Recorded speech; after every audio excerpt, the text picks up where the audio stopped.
Құрметті әділ қазақ алқасы, мен Абай Құнанбаев атындағы номер 5 мектеп гимназиясы тақаба Әмір 5-ші б сынып оқушысымын. Менің зерттеу жұмысымның тақырыбы дала батырларының ерлігі туралы ерлігі және оның жауынгерлігі.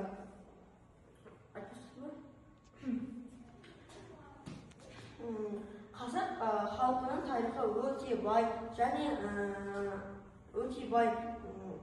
Қазақ халқының тарихы өте бай және қызықты. Соңғы кезде ата-бабаларымыздың, батырларымыздың өмірін білуіміз, жастардың білуі қызықтырақ болып барады. Мен осы жұмысты зерттеген себебім біздің ата-бабаларымыздың, батырларымыздың ел үшін аянбай соғысуы, Қазақ хандығы бірінші тез құрыла салған жоқ, және күшейген жоқ. Ол үшін ата-бабаларымыз көп соғысып, жерін қорғап, және де жерлер жаулап алды. Өз ұрпағына жер қалдыру үшін өз жанын берді. Осы тақырыпты таңдаған себебім батырлардың ерлігін жайлы білу, жекпе-жектің маңызын түсіну. Бұл тақырып арқылы ата-бабаларымыздың әскери өнері, салт дәстүрін білу. Бұл тақырыпты зерттеген біздің ғалымдарымыз көп. Мысалы Шоқан Уәлиханов, ол қазақ тарихы, ауыз әдебиетті көп зерттеген. Осының бүкірін мұраға қалдырған. Одан кейін Ермұхан Бекмаханов, қазақтың ғалымы.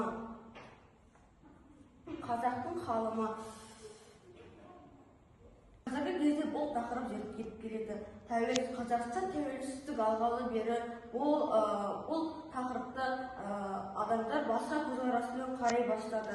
Мысалы қазақ халқының әскери өнері, олардың өмір салтымен тығыз байланысты болғаны, көшпелі өмір салты, әскери өнері қалыптасуы, аңшылық рөлі, әскери айғайлар, жылқы маңызы және қару-жарақ. Мыңдаған жыл бойы көшпелі халықта өмір сүрген. Көшпелі халықтың басты артықшылығы ат дәстүрде болуы. Олар ат үстінде әртүрлі қимылдар жасап, соғысқанда аттың арқасында ылғи жеңетін. Қажет болса шегініп кетіп қайтадан шабуылға кірісетін. Бірақ олардың әлсіз жағы қару жасайтын қолөнердің отырықшы елдерге қарағанда баяу дамуы. Қазақ әскерінің өнерінің басты ерте замандағы сақ тайпалары дәруінен көруге болады. Сақтар өз жерін қорғап қана емес, басқа да жерлерді жаулап алған. Келесі кезеңде сарматтар мен ғұндар әскери өнердің жаңа деңгейге көтерді. Сарматтар ауыр қару-жарақтарды мен соғысқан. Олардың үстінде ауыр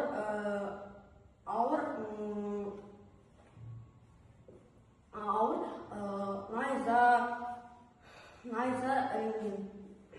Ал ғұндар болса, олар жақынғы шайқаста емес, алыстан тұрып шайқасуды жақсы ұйғарған. Олар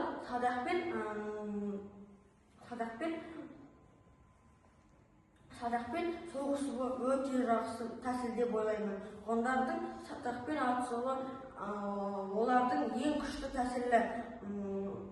тәсілі. Және олар қоршап сосын өзінің жауын әлсіретіп жеңгенді ұнатады. Мен осы тәсілді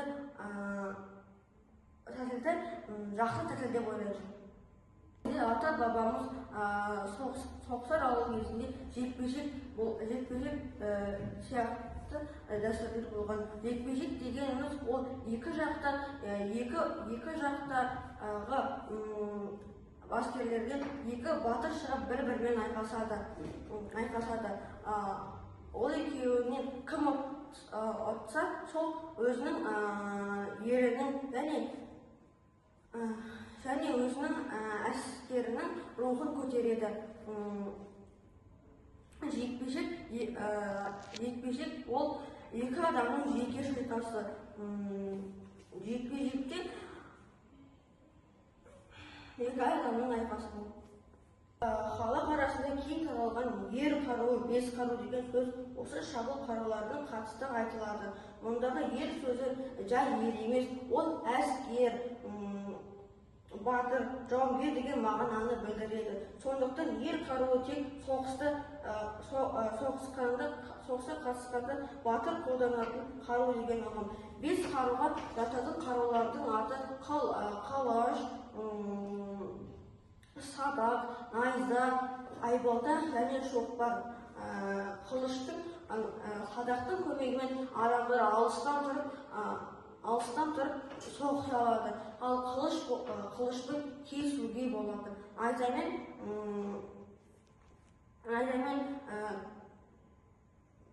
Найзамен кереу, айбалтамен шабу, ал шоқпармен соғу. Осы қарулар бір-бірлерінің орын баса алмайды. Ал жауынгерлер болса, осы түгел қаруды жинап соғыста жауынгерлердің күші тең болады. Қорытындылай келе ғасырлар бойы қалыптасқан қазақ халқының әскери өнері тек соғыс жүргізу ғана емес, тұтас тарихы, мәдени жүйе деп айтар едім. Қазақ халық көшпелі әскери мәдениетінің заңды мұрагері ретінде оны өз дәуіріне сай дамытып жетілдіріп отырған. Осы мұраны біздер біліп, бабаларымыз бен батырлар рухын құрметтеуіміз керек.